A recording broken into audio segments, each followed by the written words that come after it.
Good morning, Radiant Church. Welcome to this first service of 2022. I wish you a fruitful and joyous new year. My name is John Ogleton. I'm one of the lay elders here. And from time to time, for no reason understood by me, I really do find it amusing. They asked me to speak to you, and so this is one of those mornings. In that last song, and may I also just echo something that you've heard before? It is actually a tad challenging to come up here after the worship and then just to talk to you, to participate in that worship really is quite overwhelming. In the last song, there was mention of a mystery.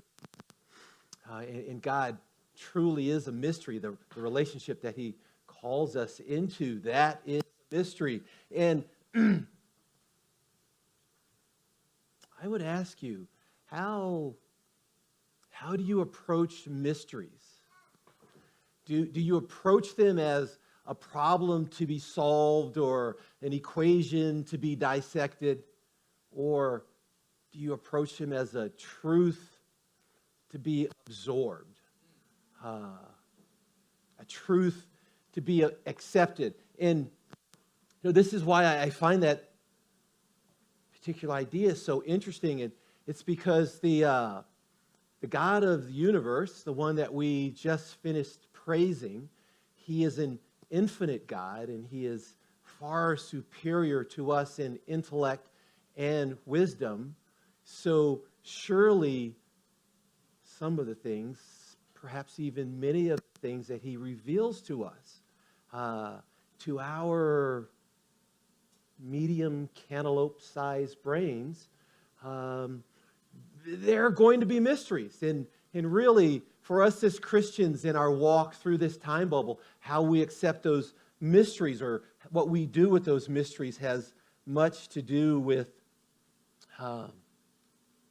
just the manner in which we move through life, and much to do with the quality of the relationship that we have with our Heavenly Father. Relationships. The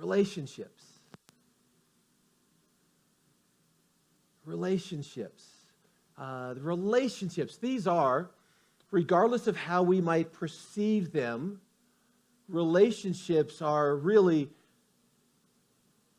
I'm going to say, relationships are the most important element in our existence today and on into eternity.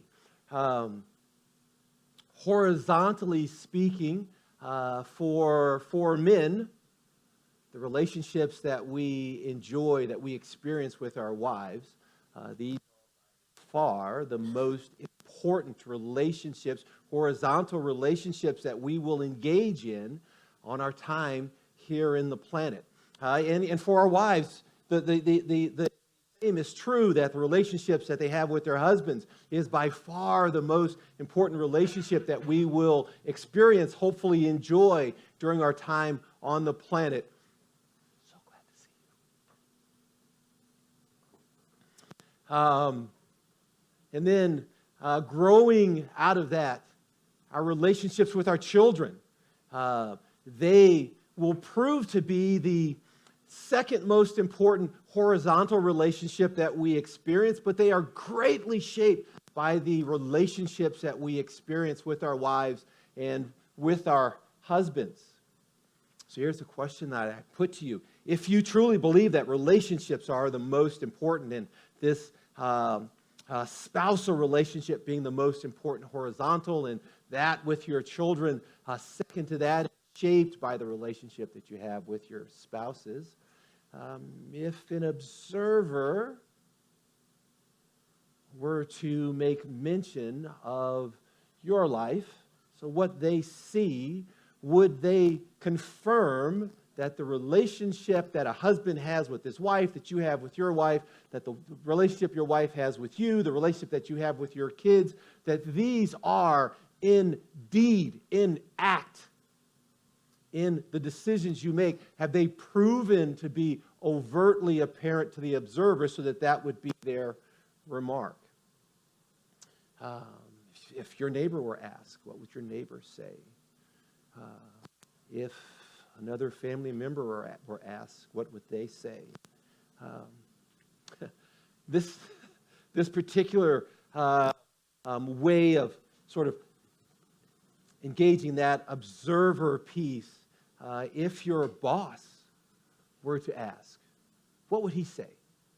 Is that familial relationship? Are those the most important things in you, for you, in the way that your life is playing out? Hold on to this concept of relationship, because really this passage we're going to explore today, John 15, 1 through 11, it's all about relationship. It's about profound relationship, and not a horizontal relationship, but a vertical relationship. Indeed, an eternal vertical relationship. But let me set this passage up before we dive in. Imagine this.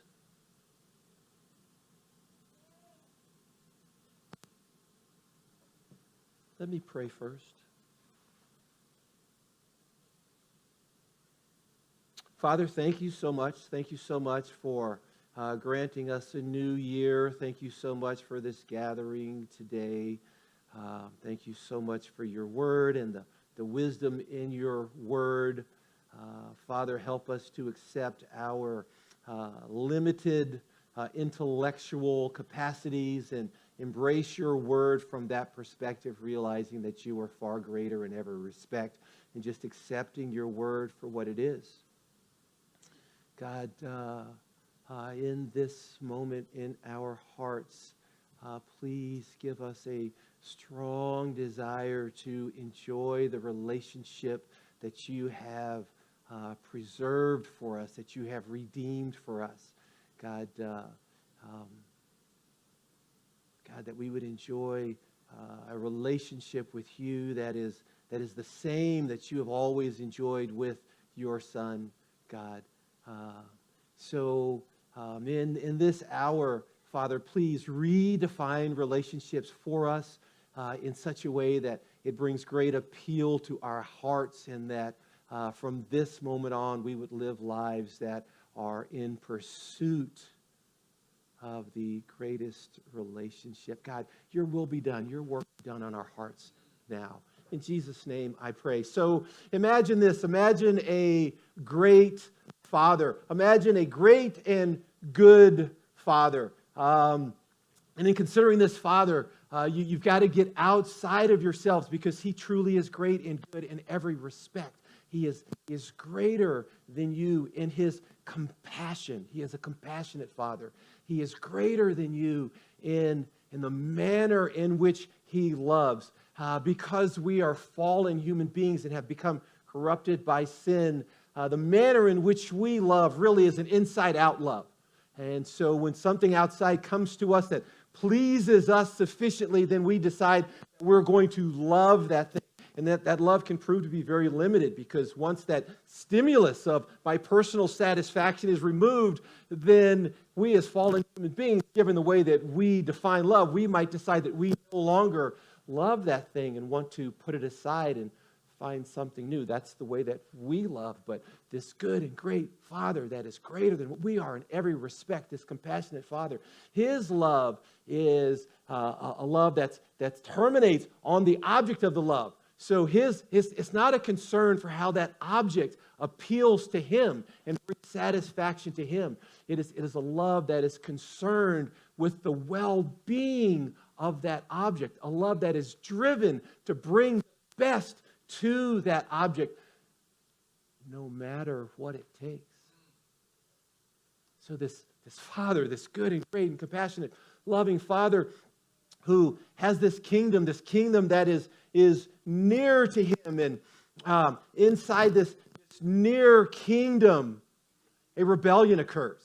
there is a usurper that would raise himself above the great Father. But the great Father is great in all things. He's great in power. So he quells that rebellion. He banishes that usurper. He banishes that usurper to a far away kingdom where he, in fact, is growing a community of other subjects.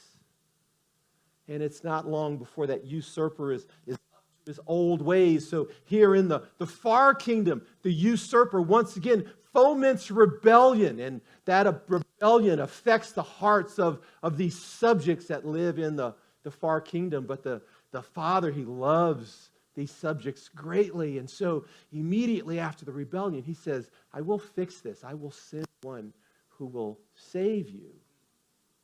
And then over time, the Father is working his good plan, and the Father raises up a family that's going to form into a nation. And he says, okay, you are my people. Our relationship, it will reflect the relationship that I desire to always have with my people. It will reflect that relationship. And then through what the world sees, you will call my subjects back to me. But this family that he raised up into a nation, they were corrupt. And they did not always live in relationship with the Father the way that he requires in order that he would draw the rest of the subjects through him as a result of that relationship. He did great things for this community. This community was imprisoned once, and they cried to the Father. And the Father sent a deliverer to these people, and he took them out of prison, and he took them to a great land, and he said, remember what I have done for you as you live in this land and prosper. But they would forget the Father, and they would fall out of relationship with the Father. So this plan, it appeared to not be working, because this nation was not calling the world back into relationship with the Father. But the Father is all wise. This was just a portion of his plan. And so the Father, at the appropriate time, he sent a warrior king, a great warrior king who has similar compassion for the subjects that the Father has. He sent another of the same kind, one who, like the Father, is or has been, is eternally existing. But he is separate from the Father. But they are of the same substance. Yet, they are distinct in role. He sends this warrior king to the far kingdom. So the warrior king leaves the near kingdom where he is adored constantly, and he goes into the far kingdom with the express purpose of rebuilding the relationship. But in order to do that, he must battle with the usurper. And he must do away with the negative effects that the usurper has brought into the far kingdom. The warrior king, every bit as wise as the Father, he recognizes that the manner in which he will do battle is going to be foreign to these people. These people who know of the promise of the warrior king. They expect for the warrior king to come in his might, to come with legions of armies and to put down the oppressor, the government that was over them, and to free that people that he chose many years ago. But that's not the plan. It's not about what we would see as a political uprising. This is a battle for the heart. This is a battle for relationship. And so this warrior king, he comes silently, and during his time in this far kingdom, he gathers amongst him a select few. And with these few, he shows his great power. He doesn't show his great power in himself. He shows his great power in a unique way. So it's important that we understand that this warrior king was sent by the Father. It's important that we understand that the things that this warrior king, the things that he didn't do based on his power. He had the same power as the Father, but he chose to restrict that power. And all that he did through the great counselor. This is another of the same kind, similar to the Father, similar to the Son, of one substance, separate, but equally God, distinct in role. His role is as counselor. So the power that he performs in front of this chosen few, it's power through this counselor. This chosen few, his disciples. They have grown in great affection for their warrior king. And then on a particular night, the warrior king shares words with them. He shares words with them that trouble their heart. So they have lived with this warrior king. They have seen his power. They know that he has the power and the authority to free them. He says words to them that disturb them. I'm going to leave you. And this doesn't make sense to them. And they become troubled in heart. And he says, I'm going to be taken away. And what they don't understand, and what the warrior king understands, is that for his victory to be complete, for him to truly free them, that this battle results in his death. Confusing to us, but makes perfect sense to the king.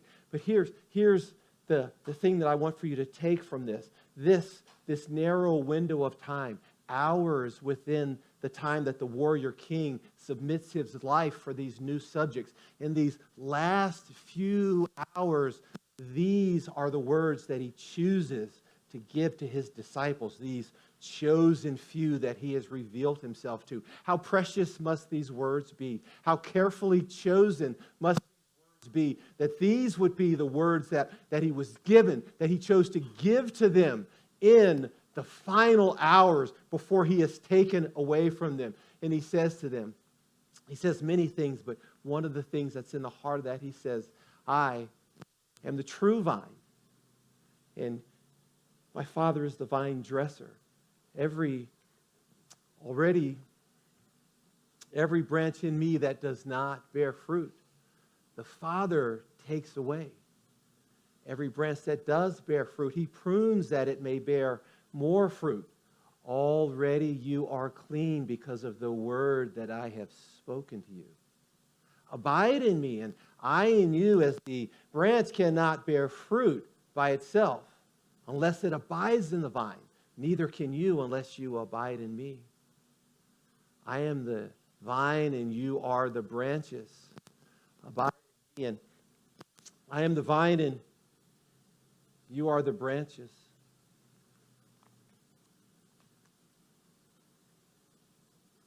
Whoever abides in me and I in him, he it is that bears much fruit. For apart from me, you can do nothing.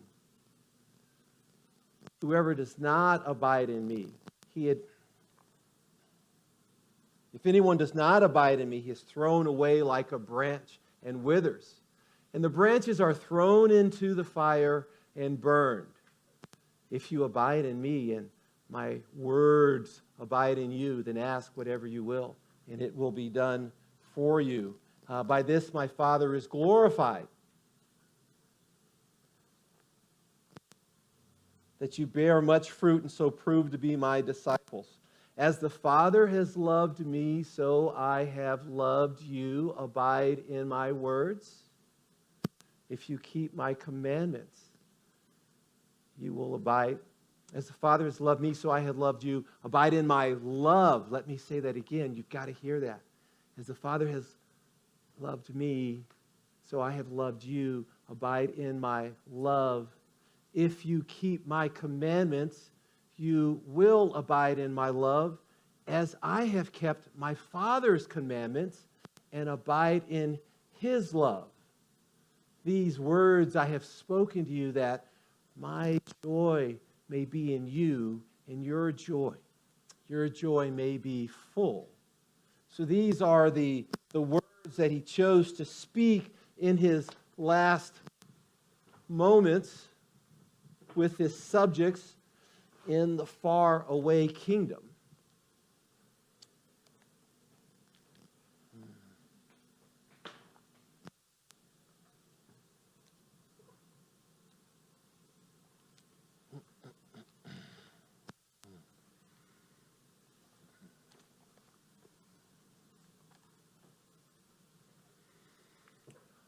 So, let us zoom in. We'll parse a few phrases, and then we'll zoom out, and we'll take a look at this in a broader context. So, he starts off with, I am. To the hearers, to these chosen few, this would have had very profound meaning. So, for this family that he had initially created to enjoy relationship with him, he had told them that I am is his name. So they would have known that this Jesus that was walking with them, that he is saying that he is God. That he is the God of the universe. In this very book, in the book of John, Jesus at 7 different times uses I am statements. He says, I am the bread of life. He is telling us that he is the one that owns life and he gives life according to his will. He says, I am the light of the world. All of those things that we find confusing, the darkness of the world, he is saying, I have come to overcome that. I am the door. He is the protector. He stands in the door. He brings us into a safe place, and then he stands in the door to protect whatever might come against us. He is the good shepherd. He is the one that takes us to places that are good for us. And while we are there, he is the one that protects us. So the good and great king is our protector. He says, I am the resurrection and the life. We must deal with this one just for a moment. The great warrior king is the resurrection and the life. And so this actually occurs in the same book, John 11:4. The context around this is there is a particular family that Jesus has spent time with, Lazarus and Mary and Martha, and he has great affection for his family. His family has great affection for him, and he is apart from them, but he gets word that Lazarus is ill, and they fear that he will die. And so when he receives this word, listen to this through the lens of mysteries aren't for us to solve, but mysteries are for us to accept. The truth and the mystery we accept. John 11:4, but when Jesus heard it, he said, this illness does not lead to death. It is for the glory of God, so that the Son of God may be glorified through it. What is your perception of death?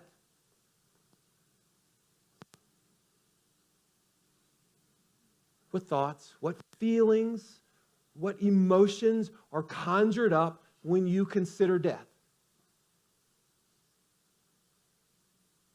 The great, compassionate warrior king, the all-wise warrior king, he says, it is for the glory of God, so that the Son of God may be glorified through it.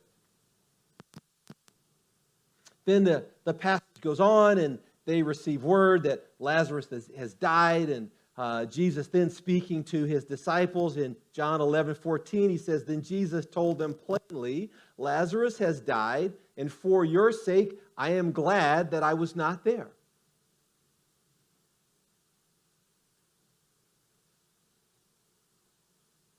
So that you may believe, but let us go to him now. I was glad that I was not there. Reason, so that you may believe. Let us go to him now. And further on, after they have arrived in Bethany, and now they are at the home of Lazarus. Lazarus has been in the grave for 4 days. The Bible is particular in revealing that to us, because now we know that this body smells bad. It's been decomposing for 4 days. it no longer would appear like the living Lazarus. And in John 11:25, Jesus says to Lazarus' sister, Jesus said to her, I am the resurrection and the life. Whoever believes in me, though he die, yet shall he live. And everyone who lives and believes in me shall never die. And then Jesus closes that out with, do you believe me?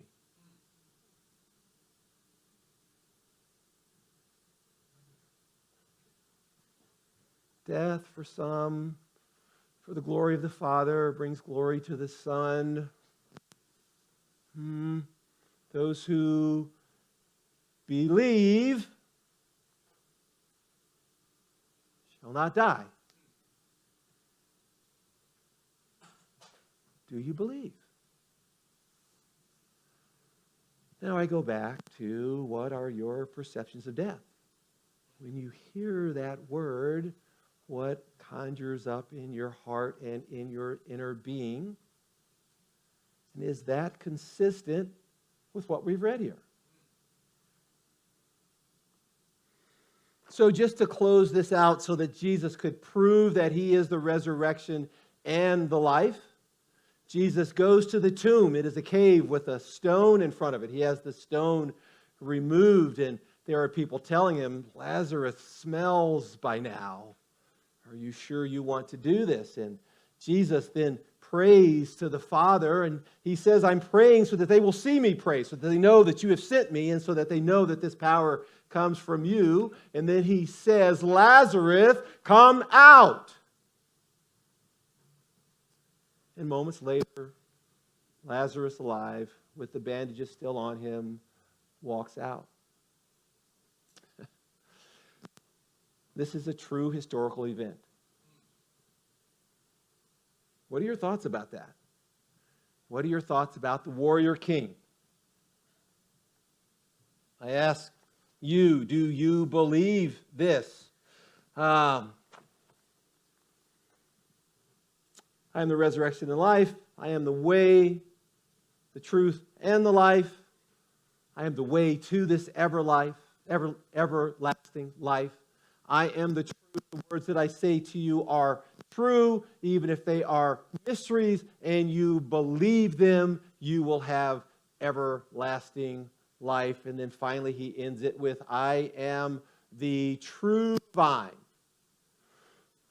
The true vine is in reference to this family that God had created long ago, this family that the Father had created long ago, whom he was going to draw the world to him for a relationship, but they were not successful in maintaining their relationship with God. So now the warrior king says, I am the true vine.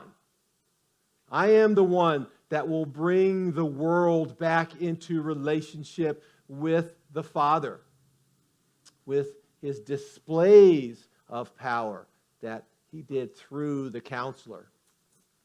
And he also introduces his Father. He says, I am the true vine, and my Father is the vine dresser.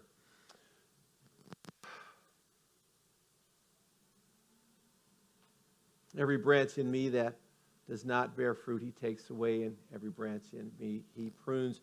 Just revealing to them that the Father plays part in all that Jesus is doing, and we will come back to that in a moment.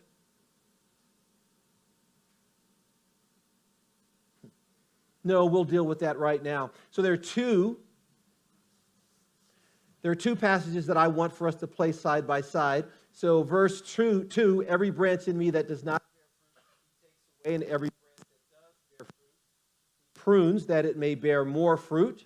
That. And then verse 6, if anyone does not abide in me, he is thrown away like a branch and withers, and the branches are gathered, thrown into the fire, and burned. There's actually much debate over these two passages. I just want to deal with them briefly to give you some sense of what's being said here, and also to arm you if you hear different opinions in the future. So in the one, it says, every branch in me, in me is a concept that is really well developed in the New Testament. And those who are in Jesus, they believe in Jesus and his finished work. When we look at verse 6, it says, if anyone does not abide in me. So there's a suggestion there that these are those that don't believe Jesus or don't believe in Jesus. Let me say this. Neither is strong enough to really to form a hard opinion, but there are still things that we can learn from this.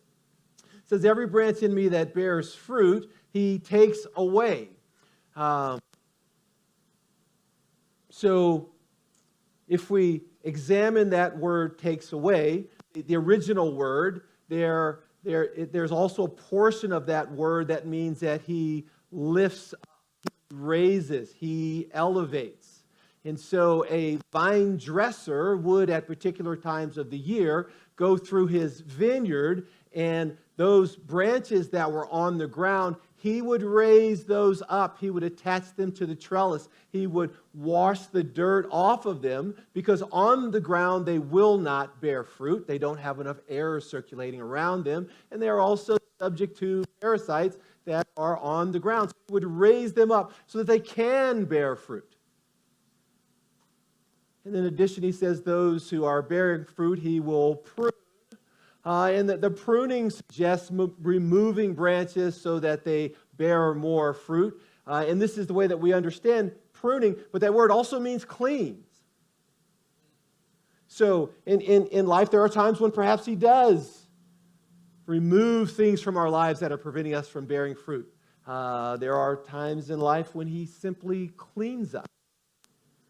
So there's a host of meanings behind the word prunes. So let's see that passage in that particular category. And if anyone does not abide in me, he's thrown away like a branch, withers, and the branches are gathered, thrown into the fire, and burned. So perhaps this is those that don't believe in the warrior king.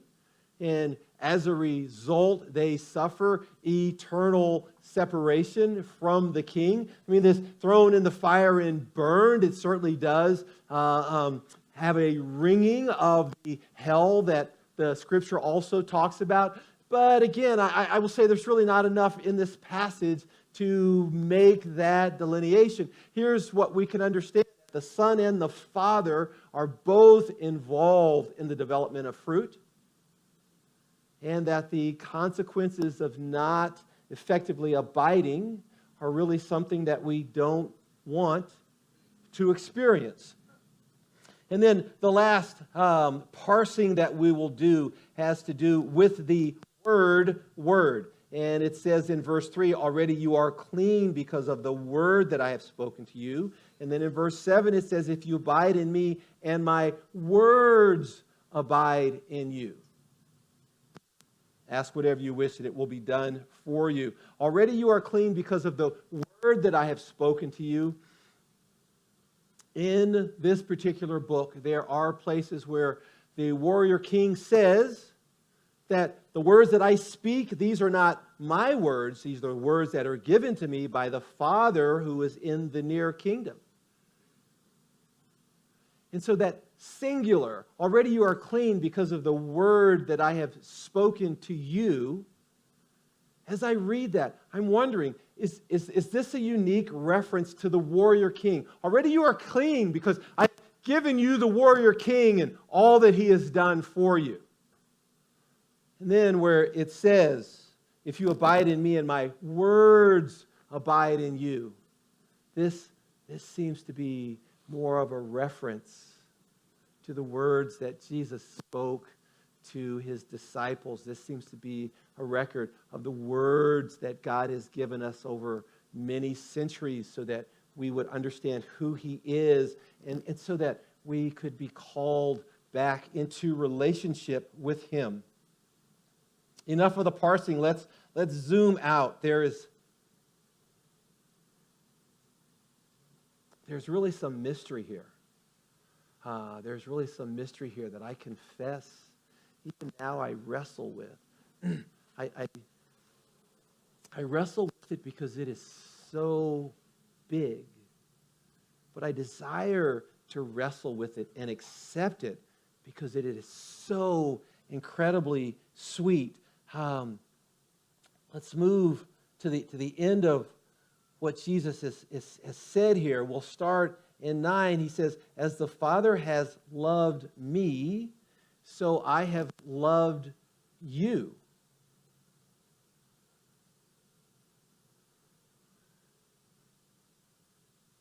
The great warrior king and his father, these two members of the eternally existing Godhead, this perfect union, and Jesus is saying, as the Father has loved me, so I have loved you. So through the great warrior king, we are able to experience a love, remember, a love that is concerned with the object of that love, a love that is concerned only with the best interest of that object. We are able to experience the love of the Father.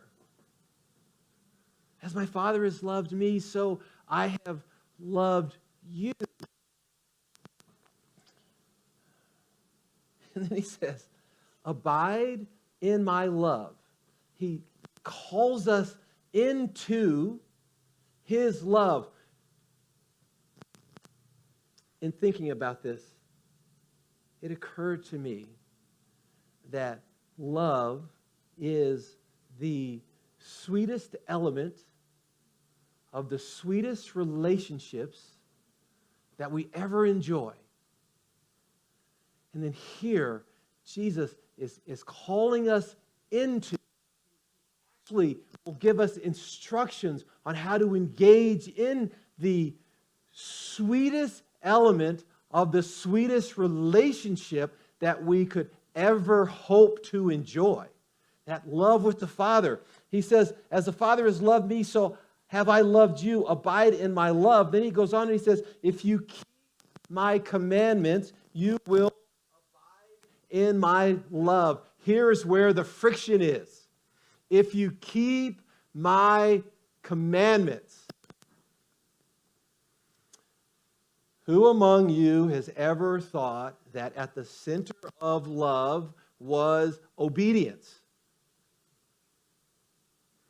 We who live in this Western culture, here where we celebrate the individual, and the individual has no authority. We are our own authorities. In our nation, we have seen in our recent past how we will rebel against even authority that is sensible, even in the small things. This is the culture in which we live in. This has, to some degree, infected all of our hearts. And here is the truth according to the warrior king who came to repair a relationship, that at the center of this eternal, everlasting, supreme love that is geared towards your best interest is obedience.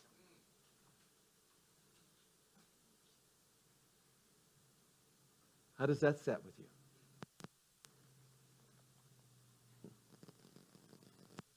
Commandments, you will abide in my love, just as I have kept my Father's commandments and abide in his love.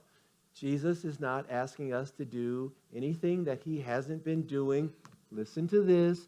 Hasn't been doing, listen to this, for all of eternity.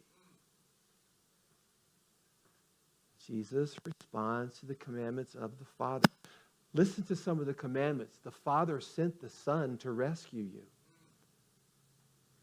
The Father gives the Son the words to speak. The Father gives the Son the work to do. When Jesus returned to heaven, he asked the Father to send the counselor. And then the Father sends the counselor to you. This Godhead, this triune God, they enjoy a relationship in which obedience is a major component. And now you have to ask yourselves, are you, if you desire, I mean, this book these instructions have no place for anyone that doesn't desire a relationship with the Lord until the Lord gives them the desire. If you have desire for relationship with the God of the universe, where are you with obedience?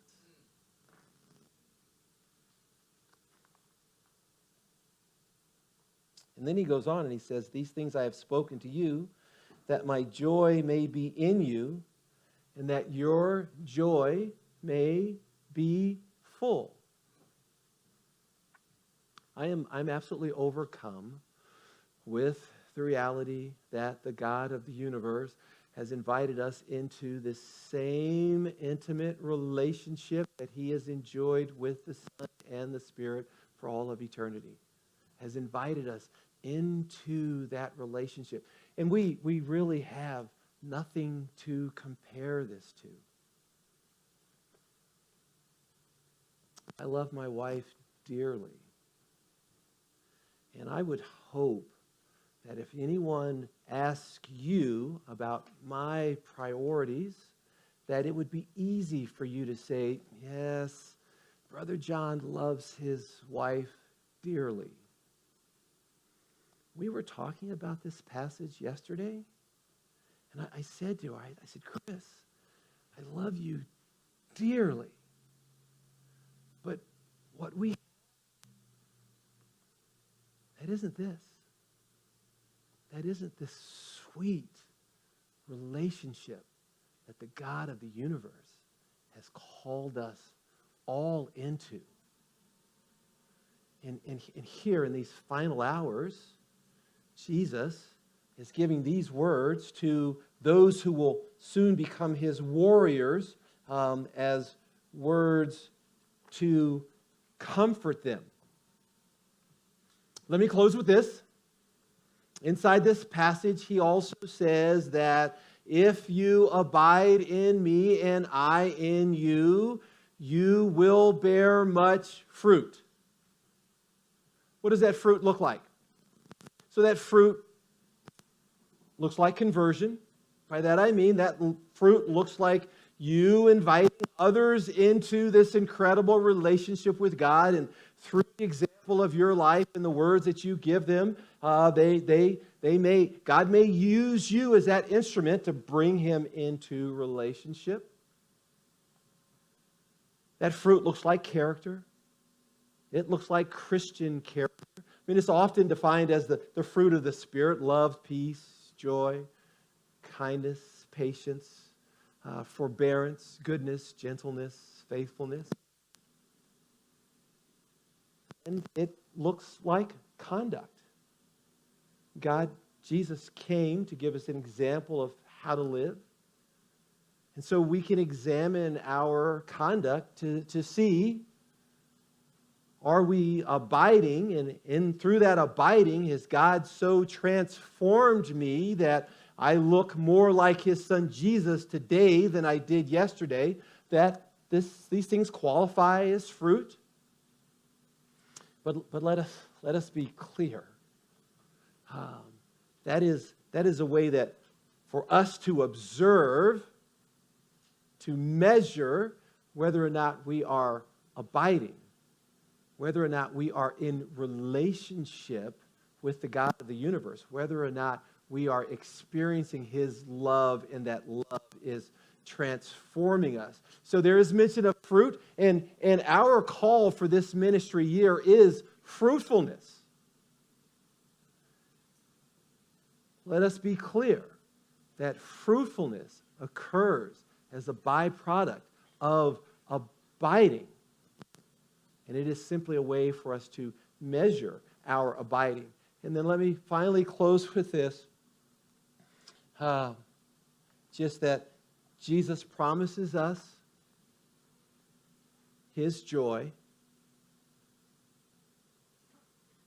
and that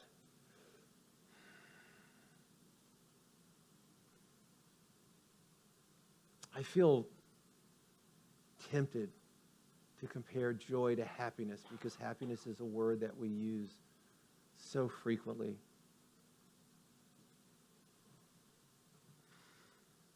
Think of it this way. Happiness is something that we can see very akin to the type of love that we are familiar with. Happiness occurs when some external stimuli comes upon us, and then we are elated. But then our happiness is determined by external stimuli, and so it is temporary. When that stimuli is removed, then the happiness wanes. And this joy that Jesus is talking about, this is internal. This starts in here. This starts as a result of the counselor that Jesus has given to us, working inside us, realigning our priorities, transforming our hearts so that our priorities are based on things that are eternal and not temporal. And as we see those things playing out, then we are given great joy. This joy is far superior to circumstances. Happiness is subject to circumstances.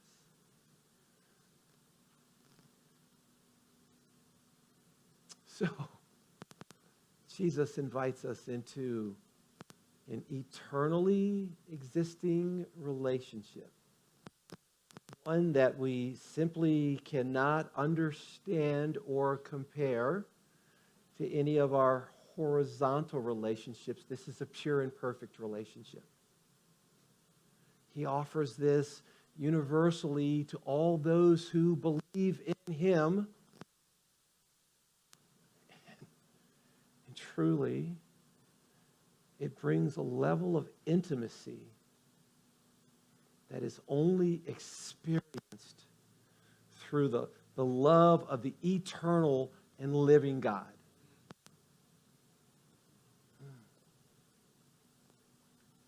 Let me pray.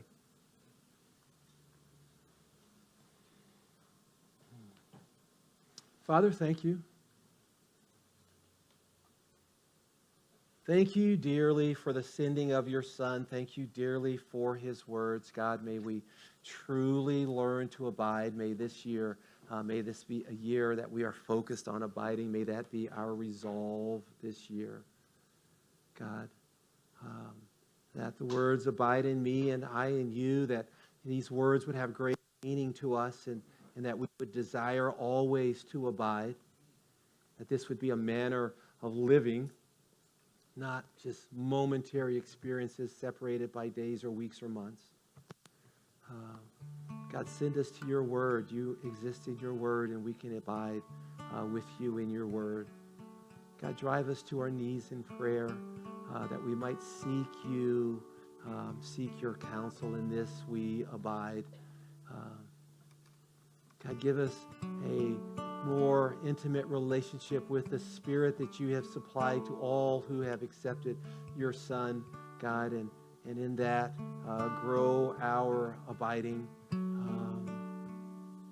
God, let us never look at a vine and a branch the same again as we see the vine and know that the life-giving elements that the branch needs, they are supplied by the vine, and that you are truly our vine. But even in seeing the vine and the branches, God, that we would know that that's an insufficient display of our desperate need for you.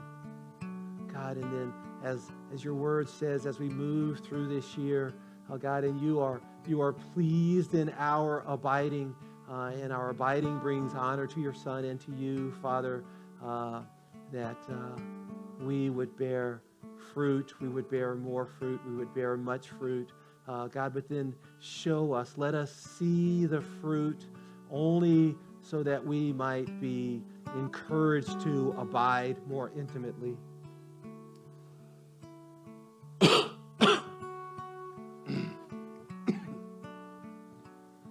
Thank you, Father. Thank you, Son.